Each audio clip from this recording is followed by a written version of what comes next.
السلام عليكم، كي دايرين؟ لاباس عليكم؟ مزيانين بخير على خير. كنتمنى ان شاء الله تكونوا بخير وفي احسن الاحوال ان شاء الله. كما كتشوفوا هذا الفيديو مغاير جدا. هذا الفيديو خاص جدا، يعني فيديو مؤثر، فريمون مؤثر. كاع الجاليه اللي المغربيه اللي عايشه في اوروبا تاثرت فريمون بالخبر، والله العظيم تاثرت بزاف. اكثريه في المدينه فين ساكنه انا بالضبط. انا ما كنتش عارفه المدينه، يعني ما كنعرفش الناس هنايا، يعني غير عائلتي. ولكن تلاقيت مع واحد المراه قالت لي بان الناس اللي عايشين هنا في هذه المدينه، المغاربه ديالنا او الجاليه ديالنا اللي عايشه في هذه المدينه تقريبا كامله من ديك الجهه ديال الزلزال. بقى فينا الحال بزاف بزاف بزاف، يعني واحد الفاجعة، واحد الكارثة إنسانية، واحد المأساة اللي تأثرنا بها كاملين. وش غنقول لكم؟ يعني هذا الفيديو غادي نطلب أحر التعازي للناس اللي فقدوا عائلاتهم، والناس اللي فقدوا والديهم، والناس اللي فقدوا ولادهم، والناس اللي فقدوا ديورهم، يعني بزاف.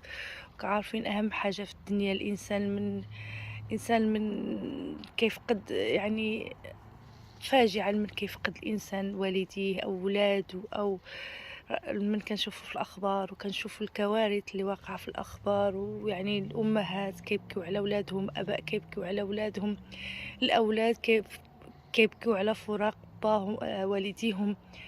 واحد المنظر زعما جد مؤسف، منظر جد مؤسف ومحزن وكارثي في نفس الوقت. اش غنقول لكم؟ انا لله وانا اليه راجعون. تاثرت والله العظيم، تاثرت بزاف بزاف. انا اكثر داك المناظر ديال هادشي، المناظر المؤثره، الفاجعات كيبقى فيها الحال بزاف، كيبقى فيها الحال بزاف، وكيبقى فيا الحال بزاف على بلادي وعلى المغرب ديالنا وعلى اي حاجه كتوقع عليه. كنحسوا به حتى حنايا اللي في الغربه، يعني حتى حنايا مغاربه، حتى حنا من المغرب وكنبغيو بلادنا بزاف. وهذا الشيء هو اللي خلى داكشي تاثر فينا بزاف. كما قلت لكم، المراه اللي تلاقيت معها، المهم بلجيكا كامله، جميع الجالية المغربية اللي عايشة في أوروبا تأثرت بهذا الخبر، واحد التأثير اللي هو عميق جدا، لأن الزلزال ماشي شي حاجة سهلة. وسبعة تبارك الله، سبعة على سلم ريشتر، راه شي حاجة اللي هي كبيرة بزاف. وكما قلت لكم، الناس المدينة ديال فين ساكنة أنا هنا في بلجيكا مقلقين بزاف، حيت عندهم 8 عائلات، كل واحد، يعني بزاف د المدن المغربية تقاسوا متأثرين بزاف. وقال لك عائلات ديالنا مهتمة بالنا معاهم. واش المهم اش غنقول لكم؟ لا حول ولا قوة الا بالله. انا لله وانا اليه راجعون. الناس اللي فقدوا ديورهم، يعني هذه هي الدنيا، وهذا هو سنة الحياة. كنطلبوا الله المغفرة والسلوان ان شاء الله يا ربي.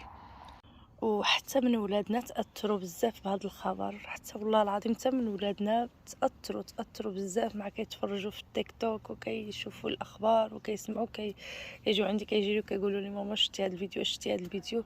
يعني واحد المنظر لا اله الا الله. وحنا اصلا وليداتنا كنعلموهم حب المغرب، كنعلموهم بان يعني بزاف د الحوايج. وما واخا تزادوا هنايا، واخا تربوا هنايا، ولكن بلادهم المغرب ديما كيفكروا فيه، ديما كيقولوا، يعني اي حاجه وقعت للمغرب حتى هما والله العظيم كيتاثروا.